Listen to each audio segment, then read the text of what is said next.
ሰላም ጤና ይስጥልን ክቡራንና ክቡራት አድማጭ ተመልካቾቻችን ነው። የለተሰንበት የሰኔ 22 2017 ዓመተ ምህረት የረፋዱን የግንባር የድል መረጃና ወቅታዊ መረጃዎችን ወደ እናንተ ማቅረብ እንጀምራለን። ቻናላችንን ሰብስክራይብ፣ ቪዲዮንም ላይክ በማድረግ የአማራን ሕዝብ የህልውና ትግል እንድታግዙ በአክብሮት እንጠይቃለን። አብራችሁን ቆዩ።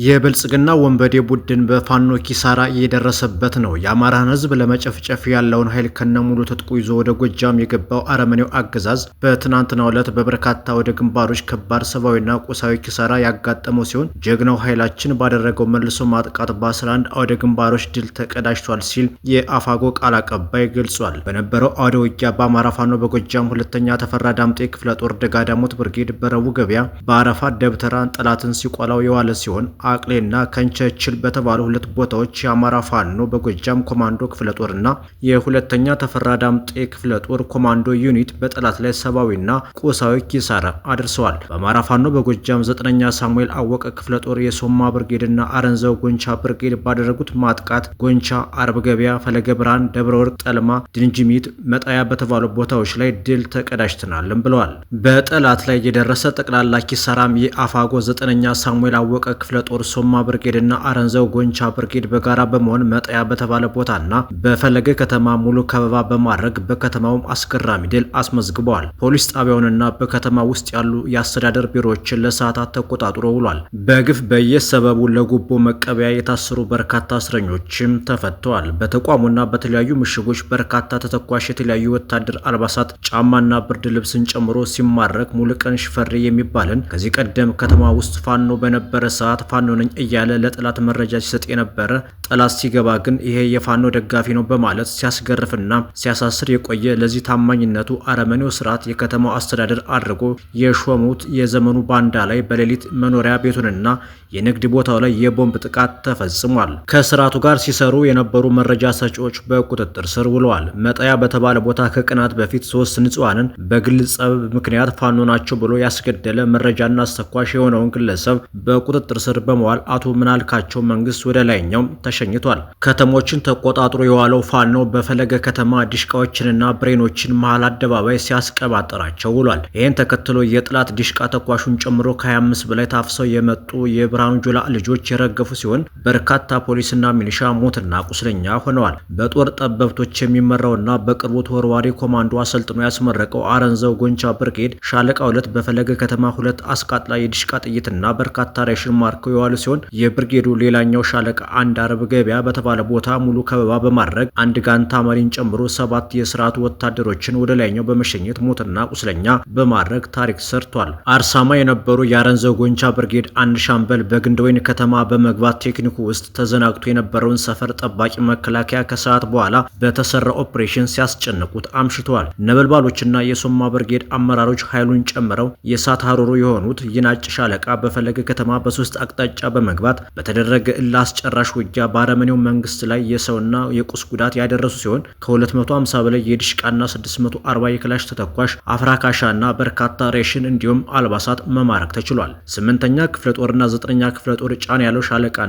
ገደብ ሻለቃ ጠልማ ድንጃሚት በተባሉ ቦታዎች ውጊያ በመክፈት ጠላትን አስፈንጥረው ደብረ ከተማ በመግባት ወርቁ ማዲያ የነበረውን ጠላት ነብሮች መውጫ ሲያሳጡት ምሽጉን ለቆ ጠባቢት ሚካኤል ወደ ተባለ ቦታ ፈርጥጦ ሸሽቷል። ስርዓት ጠባቂው ሚሊሻና አመራር የተዘረከረኩ ወታደሮች ተጠራርገው መድኃኔዓለም ቤተክርስቲያን ላይ ፋኖ አይተኩስም በሚል መደበቂያ ምሽግ አድርገው የዛሬን አወጣን ሲሉ ውለዋል ተብሏል። ሁለቱም ክፍለ ጦሮች የጦር ጠበብት በሆኑ ወታደራዊ አዛዥና በዘመቻ መሪዎች አስደናቂ ጀብድ ሲፈጽሙ ከተማውን በፈለጉ ሰዓት መያዝና መቆጣጠር እንደሚችሉ ያሳዩበት ተጋድሎ በድል ተጠናቋል። ሌላው ለ3ኛ ቀን የቀጠለው የአማራ ፋኖ በጎጃም የ3ኛ ጎጃም አገው ምድር ክፍለ ጦር ጊዮን ብርጌድ አባግሽ ሻለቃ ትንቅንቅ ሲያደርግ የዋለ ሲሆን ሽንፈቱን ማመን ያልቻለው አልሞት ባይ ተጋዳዩ የብልጽግና ሰራዊት ከሰኔ 19 2017 ዓ.ም ጀምሮ ለተከታታይ 3 ቀናት ዙ 23 እና ሞርተር ጨምሮ በርካታ ዲሽቃ ተጠቅሞ አባግሽ ሻለቃን ለማፈን ቢሞክርም ሽው ገደል የተባለን ቦታ ማለፍ ተስኖት በክንደ ነበልባሎቹ አባግሽ ሻለቃን አብስቶችና በልጅ አንበራ ባለ ጦር መሳሪያዎች የጋራ ጥምረት ተቀጥቅጧል። በዚህ አውደ ውጊያ በርካታ የጠላት ሰራዊት ሞትና ቁስለኛ ሆነው በአምቡላንስ ሲያመላለስ ውሏል በማለት የአፋጎ ህዝብ ግንኙነት መረጃውን አጋርቶናል።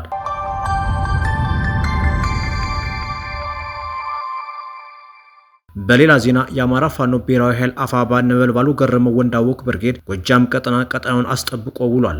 አሸባሪውና ጨፍጫፊ የኦሮሞማ ዙፋን አስጠባቂ ሰራዊት ቋሪት ወረዳ ገበዘ ማርያም ከተማን ለመያዝ እና ለማውደም ለግዳጅ ቢመጣም እንዳሰበው ሳይሆን ቀርቷል ብሏል ብርጌዱ። የነበልባሉ ገረመው ወንዳወቅ ብርጌድ አናብስቶች ቋሪትን ለማውደም የመጣውን ጠላት ለሰከንድ ሳይቀመጥ አስፈርጥጠው ሰደውታል። አሸባሪው የአብይ ሰራዊት በቋሪት ወረዳ ንዑስ ከተማ በሆነችው በገነት አቦ ከተማ ከገባ በኋላ የፋኖን በትር መቋቋም ሲያቅተው እና የነበልባሉ ገረመው ወንዳወቅ የሜካናይዝድ ጦር ከባድ መሳሪያ እንዳያገኘው አቦ ቤተክርስቲያን ዙሪያ ምሽግ በመስራት መደበቂያ አድርጎ ከቆየ በኋላ በቀን 22 2017 ዓ.ም ጠዋት ከመሸገበት ወጥቶ የወረዳዋን ዋና ከተማ ገበዘ ማርያምን ለመውረር ቢሞከረም ከተማዋን በአይኑ ብቻ በማየት ለሰከንድ ሳይቆይ በነበልባሉ ገረመው ወንዳወቅ ብርጌድ አናብስቶች ተቀጥቅጦ በየጫካው እየሮጠና እየከዳ ይገኛል ሲል የነበልባሉ ገረመው ወንዳወቅ ብርጌድ ቃል አቀባይ ፋኖ ደረጃው አርጋቸው ገልጿል። ፋኖ ከጥቂት ታጣቂዎች ወደ ፖፑላር ፎርስ ወይም ህዝባዊ ኃይል አድጓል። የፋኖ ትግል ወደ ኋላ የማይመለስበት ደረጃ ላይ ደርሷል። ከዚህ በኋላ ፋኖን በኃይል አጠፋለሁ ማለት ፖለቲካ አለማወቅ ነው። በዚህም ቅንጣት ስጋት የለብንም።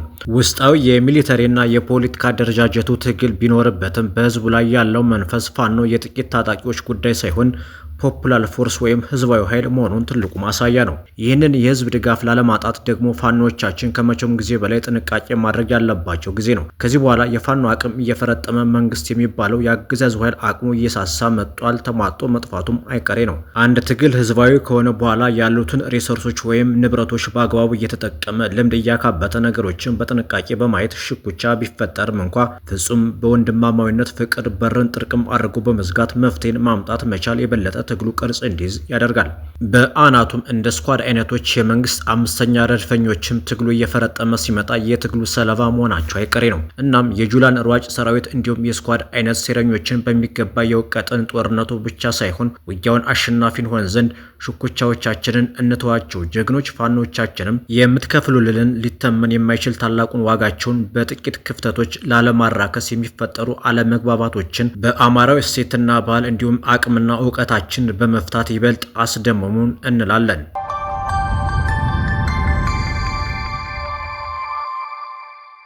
ኢራን በእስራኤል ጥቃት ለተገደሉባት ወታደራዊ አዛዦቿ ብሔራዊ የቀብር ስነ ስርዓት አካሄደች። ኢራን ለ12 ቀናት በዘለቀው የእስራኤል ግጭት የተገደሉ ወታደራዊ አዛዦችና የኒውክሌር ሳይንቲስቶችን ጨምሮ 60 ለሚሆኑ ዜጎቿ ብሔራዊ የቀብር ስነ ስርዓት አካሂዳለች።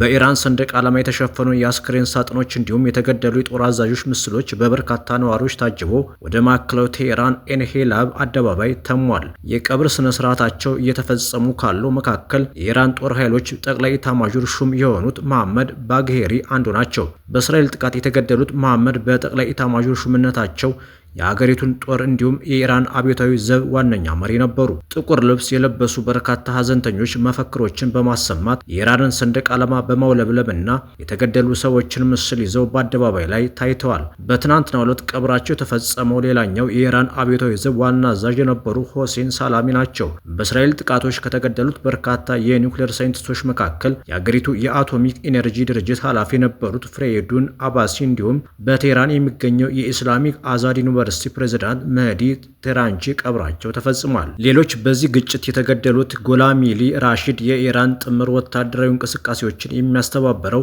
የአብዮታዊ ዘቡ ካህታም አልአንቢያ የተሰኘው የማዕከላዊ ዋና መስሪያ ቤት ኃላፊ አንዱ ናቸው። በተጨማሪም የአብዮታዊ ዘቡ የኤር ስፔስ ኃይል አዛዥ የነበሩትና የሀገሪቱን የሚሳይል ፕሮግራም የመሩት አሚር አሊ ጃሂዛዴህ ሌላኛው ናቸው። አሜሪካ ከእስራኤል ጋር ተሰልፋ በኢራን የኒውክሌር ይዞታዎች ላይ ከፍተኛ ጥቃት ከፈጸመች በኋላ የ12 ቀናቱ ግጭት ቆሟል።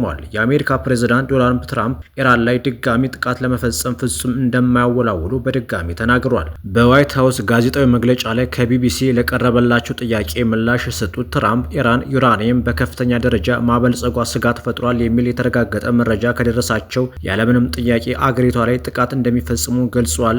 ትራምፕ የኢራን የኒውክሌር ይዞታዎች ወድሟል በሚለው አቋማቸው አሁንም እንደጸኑ ነው። የኢራን ጠቅላይ መሪ አያቶላ አሊ ካሜሊ የአሜሪካ ጥቃት የኢራንን የኒውክሌር መርሃ ግብር ለማደናቀፍ ያቀደውን ስኬት አላገኘም በማለት ከሰሞኑ ገልጿል። ኻሜኒ በዚሁ መግለጫቸው ላይ በእስራኤልና አሜሪካ ላይ ድል ተቀዳጅተናል ያሉ ሲሆን ለዚህ ምላሽ የሰጡት ትራምፕ በጦርነት የተመታችው ኢራን ጠቅላይ መሪ እየተባለ የሚጠራው አያቶላ አሊ ኻሜኒ እንዴት በሐሰት ከእስራኤል ጋር ያለውን ጦርነት አሸንፊያለሁ ይላል ሲሉ ትሩዝ ሶሻል በተሰኘው የማህበራዊ ሚዲያ ገጻቸው አስፍረዋል። ትራምፕ የተጠለለበትን ትክክለኛ ቦታ አውቀው ነበር፣ እስራኤል ወይም የአሜሪካ ጦር ኃይሎች እንዲገሉት አልፈለኩም ሲሉም ተናግረዋል። አክለውም ከአስቀያሚ እና አሳፋሪ ሞት አዳንኩት፣ አመሰግናለሁ፣ ትራምፕ ፕሬዝዳንት የሚል ምላሽ አልጠብቅም ብለዋል። የኢራን የውጭ ጉዳይ ሚኒስትር አባስ አርጋቺ በበኩላቸው ትራምፕ የኻሜኒን ክብር ዝቅ የሚያደርግ አስተያየቶች ከመስጠት እንዲቆጠቡ አስጠንቅቀዋል። ፕሬዝዳንት ትራምፕ እውነተኛ የሆነ ስምምነት ላይ መድረስ የሚፈልግ ከሆነ ጠቅላይ መሪ አያቶላ አሊ ኻሜኒን አክብሮት በጎደለው ድምጸት መናገር ሊያቆም ይገባል ሲሉ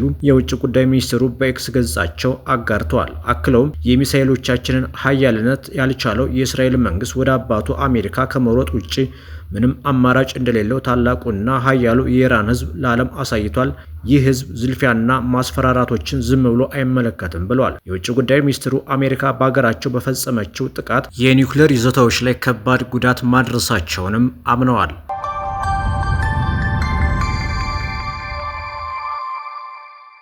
ክቡራንና ክቡራት የሚዲያችን አድማጭ ተመልካቾቻችን ነው ለሰዓቱ የነበረን የዜናና የመረጃ ወጃ ይህንን ይመስል ነበር። አብራችሁን ስለቆያችሁ እናመሰግናለን። ጤና ይስጥልን።